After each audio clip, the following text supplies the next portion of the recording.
Los opiáceos son moléculas estructuralmente similares al opio y los opioides son sustancias que tienen funciones similares al opio independientemente de su estructura. Nosotros necesitamos opioides para el funcionamiento normal de nuestro cuerpo y tenemos muchos opioides endógenos, pero con estos tres que están aquí, estas tres familias, prácticamente cumplimos con las funciones que necesitamos de los opioides. Hay más, pero estas tres son las más importantes de los opioides endógenos. Están las encefalinas, que provienen de una proteína precursora llamada preproencefalina. Están las endorfinas, que provienen de una familia de una proteína precursora llamada preproopiomelanocorticotropina, que es la famosa POMS. Esta, aparte de producir endorfinas, produce ACTH y MSH. Y están las dinorfinas, que provienen de una proteína precursora preprodinorfina. Las encefalinas son las primeras opioides que vamos a abordar. Esta es la metencefalina y leuencefalina, met de metionina y leu de leucina. Las neuronas que producen estas encefalinas se encuentran en la médula espinal, en la área gris periacueductal, en las áreas límbicas como la amígdala, en núcleos autónomos del hipotálamo. Y estas neuronas son pequeñas. Esto quiere decir que donde se encuentran las neuronas hacen su función. Las endorfinas, que son la alfa endorfina, beta endorfina y gamma endorfina, las neuronas se encuentran en el hipotálamo, en el núcleo arqueado y en el núcleo del tracto solitario en el tallo cerebral. Estas neuronas son muy largas. Esto quiere decir que pueden tener funciones lejanas a donde se encuentran, de donde nacen. Y las dinorfinas, que es la dinorfina A, dinorfina B y las alfa neoendorfina y beta neoendorfina, la mayoría se encuentran en el hipotálamo, pero también son neuronas largas que hacen su función lejos de donde están estas neuronas, hacia donde vayan. Los opioides endógenos también son hormonas, porque se pueden secretar de glándulas como la glándula pituitaria o la médula adrenal en la glándula suprarrenal, y son muchos estímulos los que las regulan. Entonces, al haber opioides endógenos como hormonas, pues prácticamente las funciones pueden estar en todo el cuerpo porque se distribuyeran en la sangre y actuaran en cualquier tejido en donde haya receptores opioides. Entonces, todos los opioides pueden ser neuropéptidos, que son secretados por las neuronas, o pueden ser hormonas. Los otros opioides endógenos, como las endomorfinas y la nociceptina, pues también es importante mencionarlas, pero no tienen tanta relevancia como las familias que les mencionaba.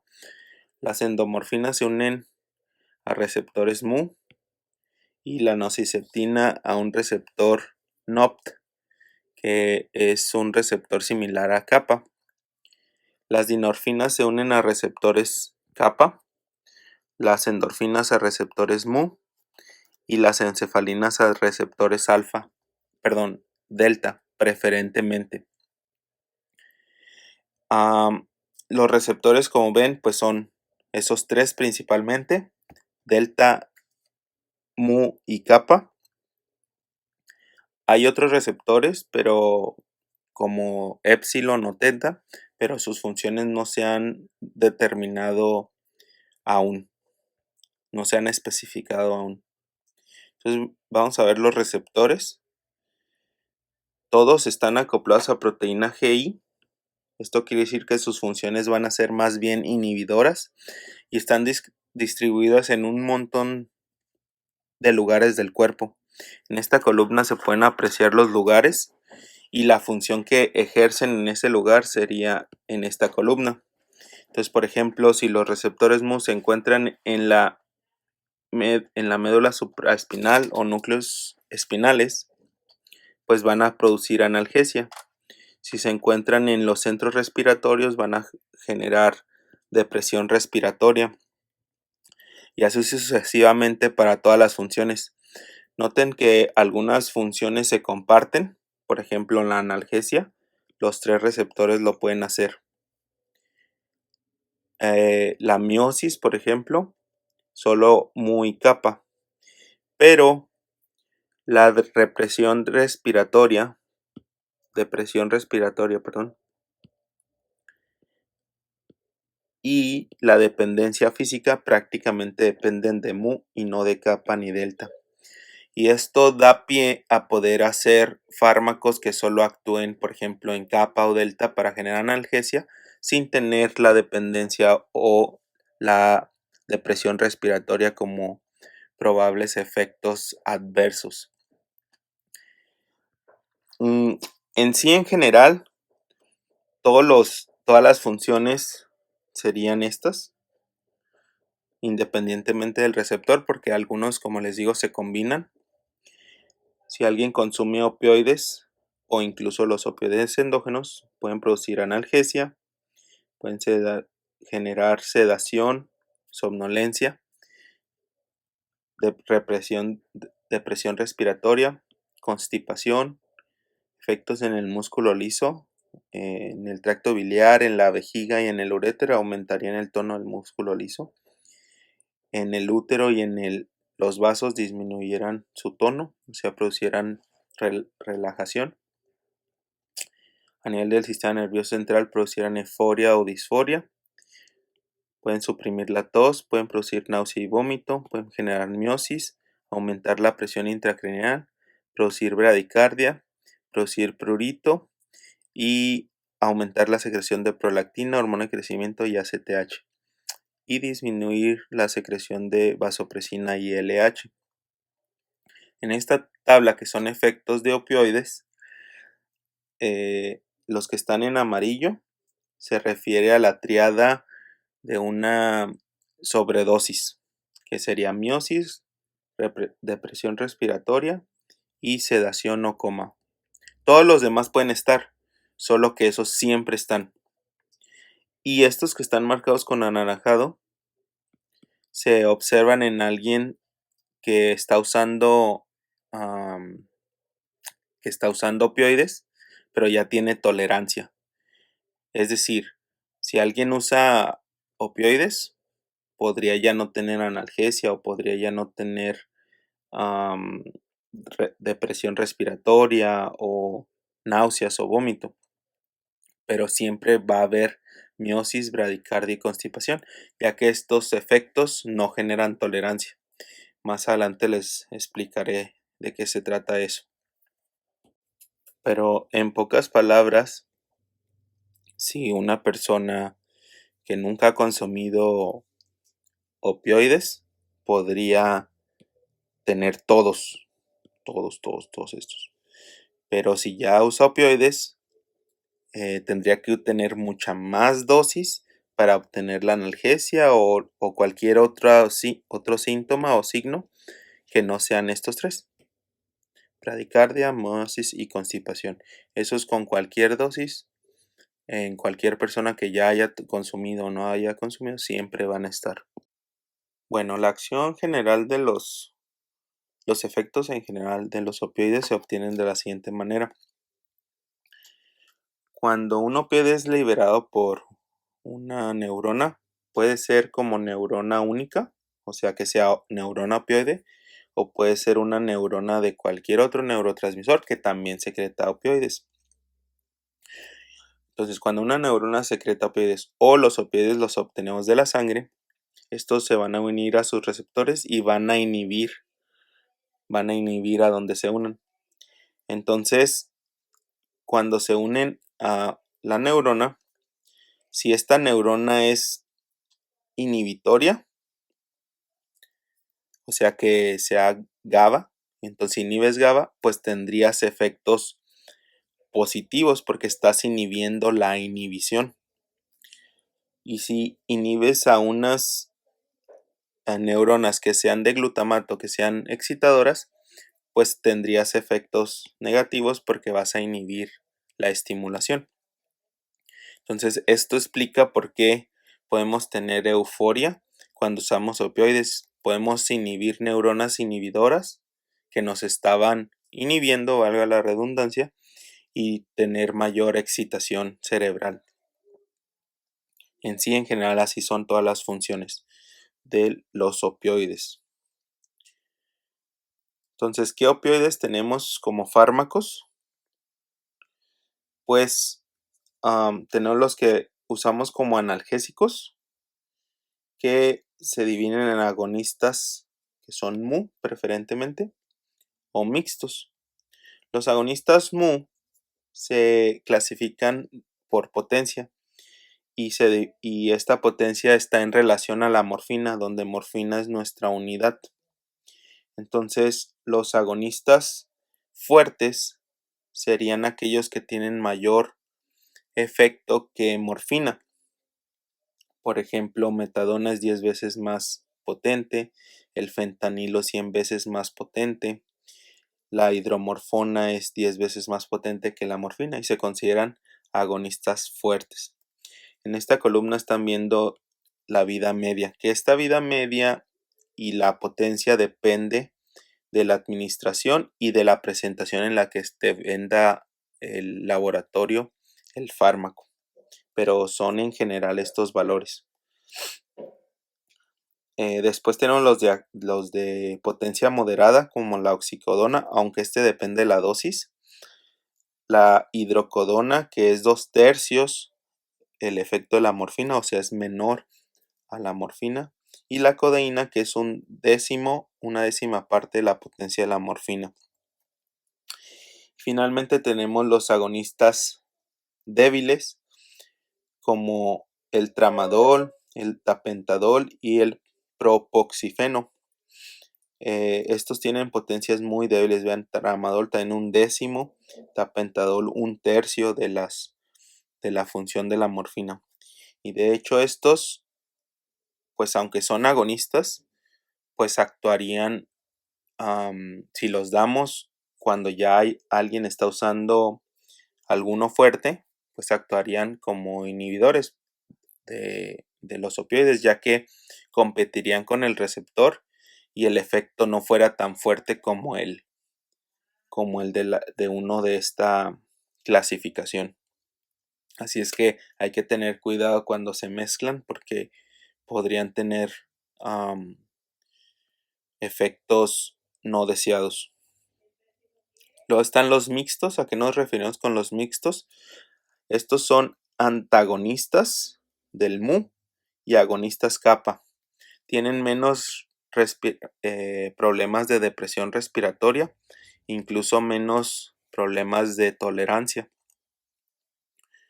Está la pentazocina, la nalbufina y el butorfanol.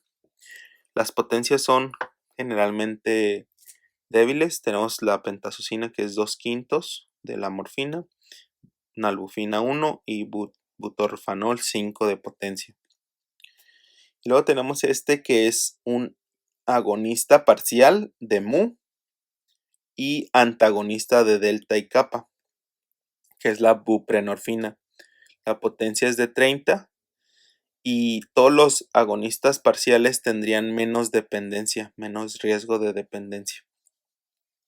Entonces, buprenorfina es muy utilizado por esto, porque tiene menos riesgo de dependencia y actúa en mu, pero es agonista parcial. Todos los opioides se usan pues para analgesia, también se pueden usar para anestesia, en estados preoperatorios, en edema pulmonar, en infarto agudo al miocardio con elevación de ST y para temblores, pero no se sabe mucho de esa indicación. Luego tenemos los antagonistas. Estos antagonizan todos los receptores mu, kappa y delta. Es naloxona, naltrexona y nalmefene.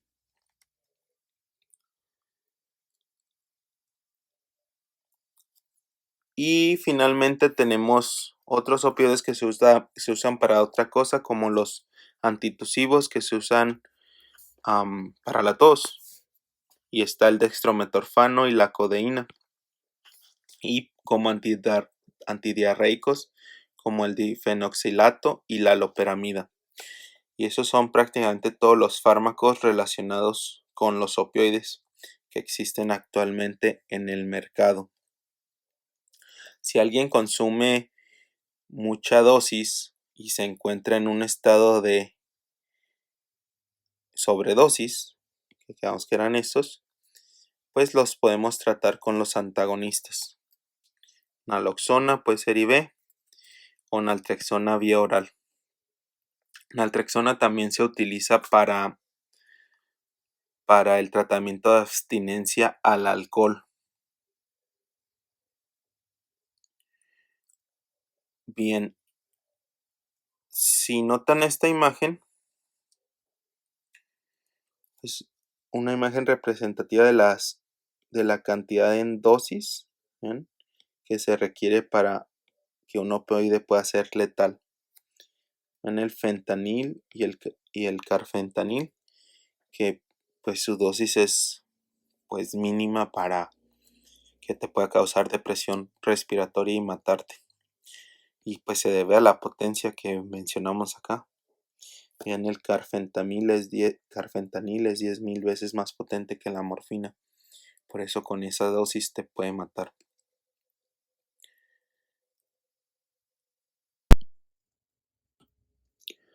Pero ¿por qué son adictivos los opioides? Estos producen euforia, sedación, indiferencia a los estímulos. Incluso algunos adictos han reportado experiencias similares a orgasmos sexuales. Entonces, todas estas cosas que podrían decirse buenas o placenteras, pues promueven su uso compulsivo, que eso es la adicción, hacer algo porque te gusta mucho, porque sientes mucha felicidad o placer. Y esto se reafirma por la tolerancia y la dependencia, que no son sinónimos. Por ejemplo, alguien que usa opioides por cáncer, pues puede hacerse tolerante o dependiente y va a necesitar más dosis y va a tener síndrome de abstinencia, pero eso no quiere decir que los esté usando por adicción. No los usa porque va a buscar ese comportamiento de placer, ¿no? Entonces la adicción es el uso compulsivo que incluso te puede llevar a romper las reglas sociales como robar o otras cosas. Eso es la adicción. Entonces, el problema de esto es que, aparte de los placeres que te generan, los opioides estimulan el sistema mesolímbico. ¿Qué es el sistema mesolímbico? Pues aquí está una imagen un poco representativa de algunas estructuras del sistema de recompensa. El núcleo ventral tegmental, que está representado por esta bolita azul, tiene vías hacia la corteza, que está representada por esta verde, y hacia el núcleo accumbens o NAC, que está representado por la bolita roja. Entonces prácticamente tiene estas dos vías, mesocortical o mesolímbica. La mesocortical pues va hacia la corteza prefrontal y la mesolímbica al núcleo accumbens. Esta área BTA es dopaminérgica. De ahí nacen neuronas dopaminérgicas que llevan la información a estos lugares. La vía mesocortical está relacionada con los síntomas negativos de la esquizofrenia. La dopamina llega y estimula a la área prefrontal, a la corteza, y esta corteza te sirve para la personalidad, para la toma de decisiones, para el planeamiento, para la conducta social, para hacer funciones ejecutivas como resolver los pensamientos conflictivos como qué es bueno y qué es malo. Y también está relacionada con la memoria. Entonces, las personas con esquizofrenia que tienen signos negativos, tienen menos dopamina en esta vía. Entonces, estas personas son anhedónicas, no tienen interacciones sociales. Por eso tratamos de que aquí haya más dopamina para curar a estas personas o quitarle los síntomas negativos. Y por ejemplo, los que tienen síntomas positivos, que serían síntomas psicóticos, ideas delirantes, alucinaciones, que escuchan voces, se sabe que tienen más dopamina en la vía mesolímbica, que es la que lleva la información a este núcleo. Entonces, este núcleo se sabe que tiene neuronas GABAérgicas que inhiben muchas otras áreas del cerebro. Lo que hace la dopamina es inhibir a estas neuronas GABAérgicas y entonces las áreas que estaban inhibidas por el núcleo accumbens van a poder tener una función. Por lo tanto, cuando las personas tienen síntomas positivos en esquizofrenia, lo que tratamos de hacer es bloquear la dopamina para que el núcleo accumbens no se inhiba tanto y así pueda inhibir a otros sistemas y dejen de tener alucinaciones o delusiones o otros signos relativos a la esquizofrenia. También, si hacemos algo que nos gusta, estimulamos a este núcleo, al núcleo ventral tegmental, inhibimos al NAC y que se llama núcleo ventral pálido, puede mandar información al tálamo, al núcleo dorsal medial, y el tálamo manda ya una señal específica a la corteza prefrontal, que ya quedamos para qué sirve, y permite que esta persona tenga respuestas emocionales. El tálamo enviaría información a la amígdala, al hipotálamo, y podríamos tener las emociones relacionadas con la recompensa. Entonces, nuevamente llega la información a al ventral tegmental, inhibimos al NAC, puede actuar para estimular a la corteza prefrontal y allí generamos la emoción. Interpretamos la emoción y nos da placer. Entonces, ¿qué hacen los opioides? Los opioides, si notan aquí, esta bolita entre verde y azul está representando a receptores opioides. Pues estos inhiben a GABA, inhiben a los receptores GABA, inhiben la inhibición, permitiendo que tanto el núcleo ventral tegmental tenga mayor actividad porque no va a estar inhibido por GABA y GABA va a estar inhibido también. Entonces, esta función va a estar aumentada. Por lo tanto, nos va a dar mucho placer mientras haya opioides. Y si son grandes dosis de opioides, podrían simular los síntomas positivos de la esquizofrenia como alucinaciones o signos psicóticos, comportamientos psicóticos por el uso de estos corticosteroides gracias a la gran estimulación que tiene esta vía, porque no hay inhibición del núcleo accumbens hacia el BP. Noten aquí que también hay una retroalimentación de la corteza prefrontal hacia hacia el BTA y hacia el núcleo accumbens. Pero como este está inhibido, como el núcleo accumbens está inhibido, la retroalimentación que debería de ser negativa, pues no existe y se hace un tipo de círculo vicioso donde estimulamos más al núcleo ventral y lo activamos más por la vía mesocortical, obteniendo así un reforzamiento de el placer. Pero esto solo mientras haya uso agudo de opioides. El problema de que los sigan usando las personas de manera crónica es por estos dos efectos, la tolerancia y la dependencia. La tolerancia es una neuroadaptación que resulta en un menor efecto con una dosis regular. Esta comienza desde la primera dosis, se manifiesta generalmente 2 a 3 semanas después de usar crónicamente estos opioides, aunque un opioide ultrapotente puede generar tolerancia en horas. Puede aparecer y desaparecer conforme uses los opioides, y todos los efectos de opioides pueden producir tolerancia excepto la miosis y la frecuencia cardíaca y la constipación que les había mencionado acá, ¿sí? Que serán estos tres. Entonces esos siempre van a estar presentes aunque la persona ya sea adicta crónica. Y a estos tres se les puede agregar convulsiones. Entonces esos son signos de tolerancia.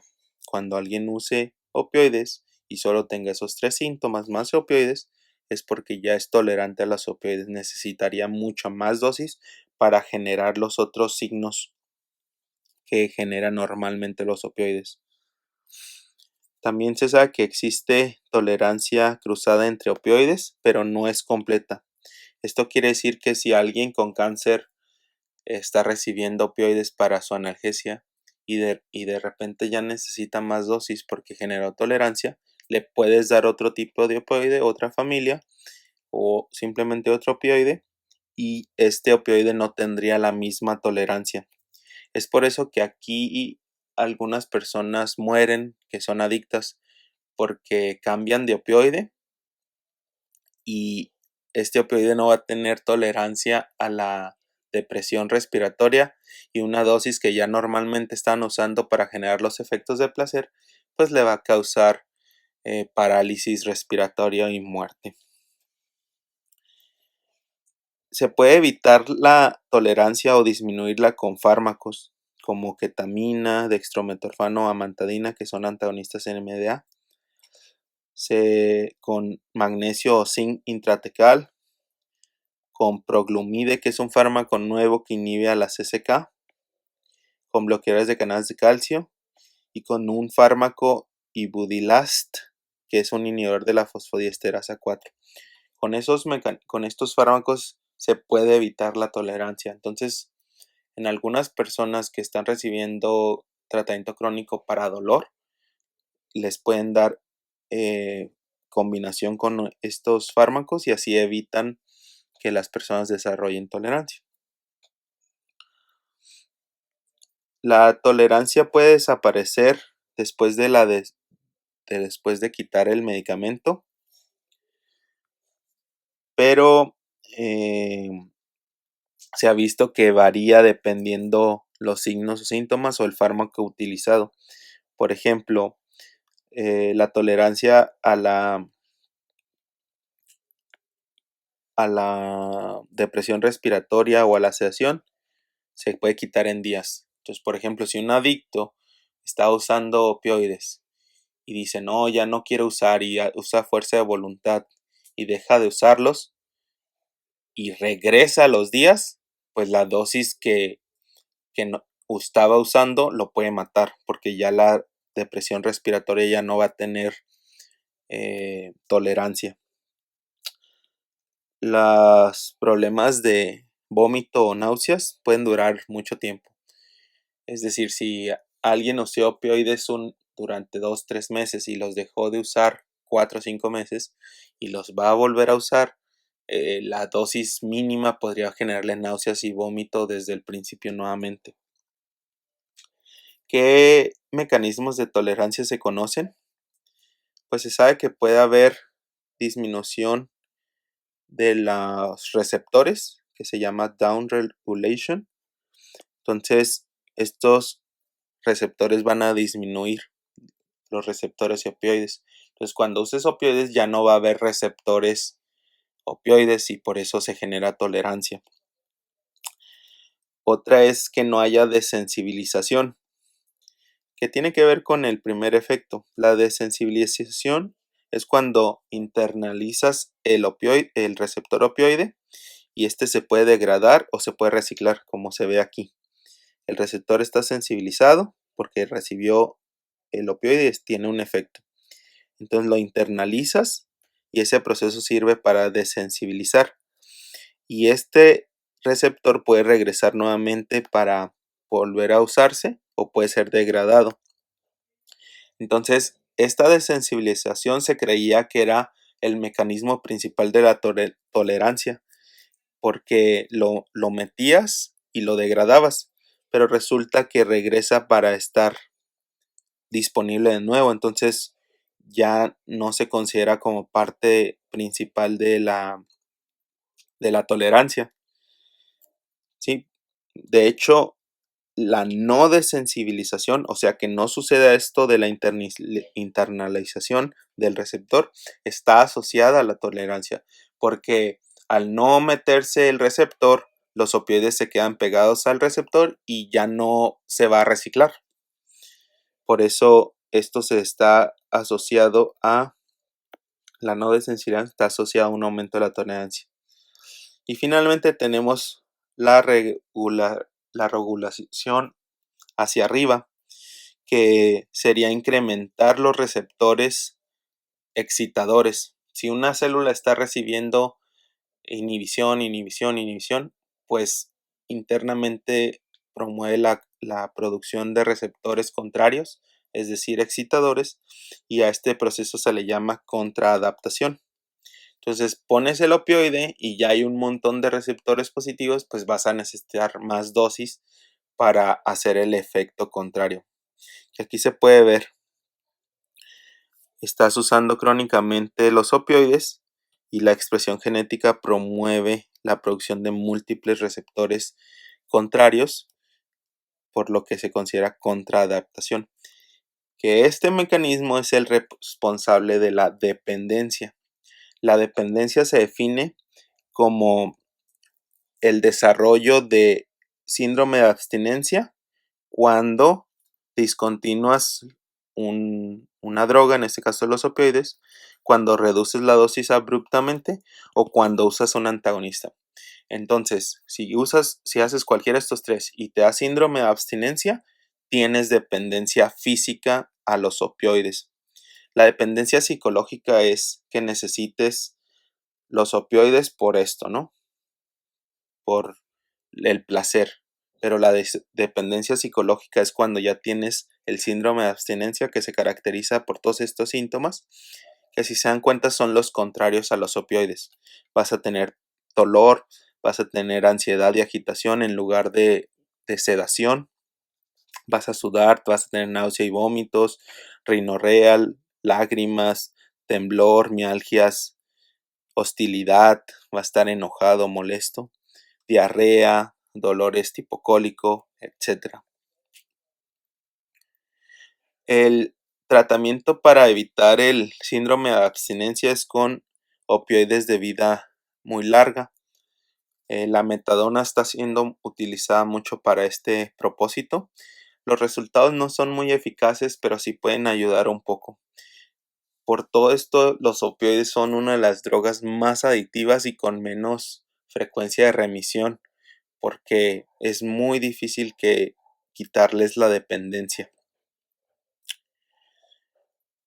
Las contraindicaciones es usar agonistas que sean débiles o parciales agonistas en personas que ya usan agonistas fuertes, porque pueden producir el síndrome de abstinencia.